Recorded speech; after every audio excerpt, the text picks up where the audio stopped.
The original proposal of a Christian concept is an educating community. The ideals of Christian education, as they emerge from these documents, are high and demanding.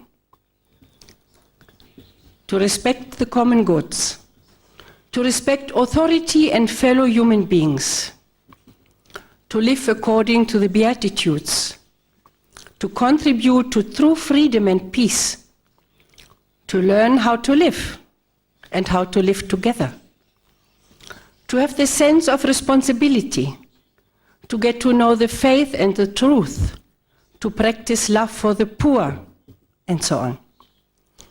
The educational process, I quote, has to help young people to grasp their own identity and to reveal those authentic needs and desires that inhabit everyone's heart.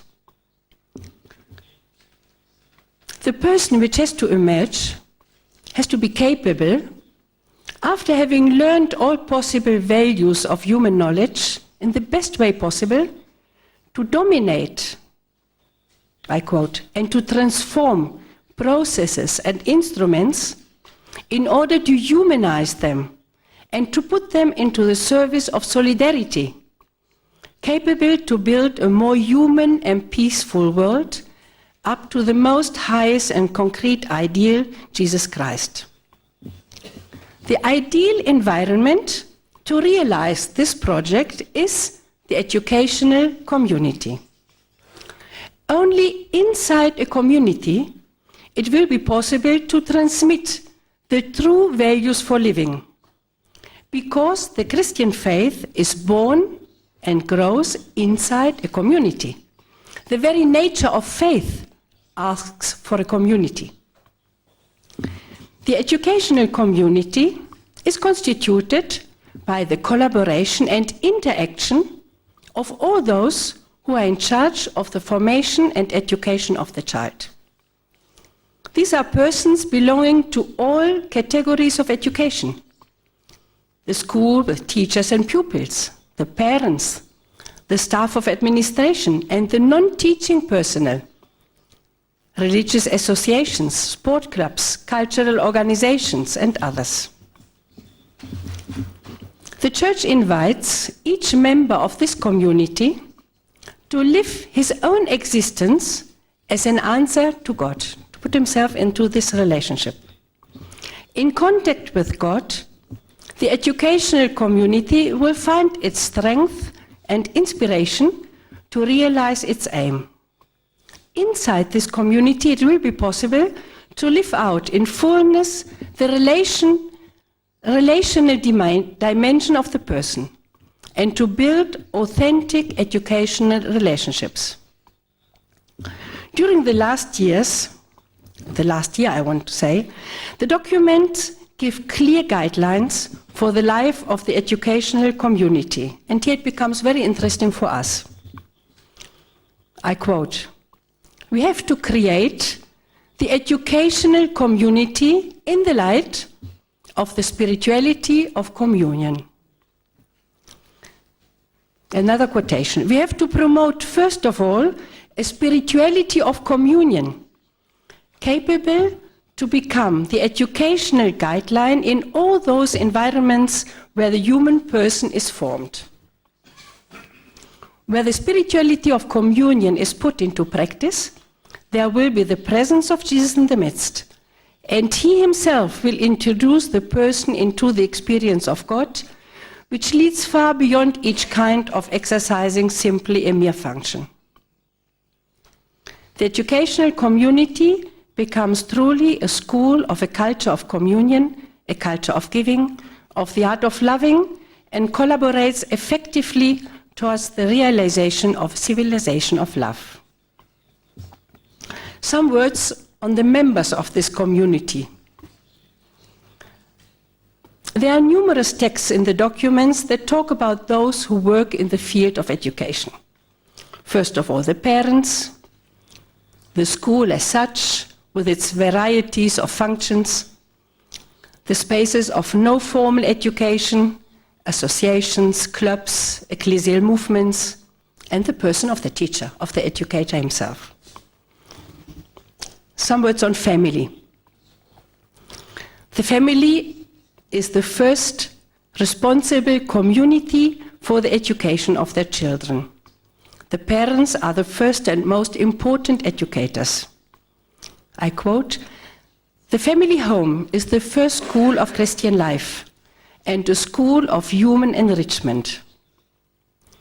The task of education comes from the participation of parents in God's work of creation. These right duties of the parents are original, primarily, and cannot be substituted or alienated." I quote, "The love of the parents is not only spring, but becomes soul and norm, which inspires and guides the educational activity and enriches it with all those values of kindness, the spirit of sacrifice, which are the precious fruit of love.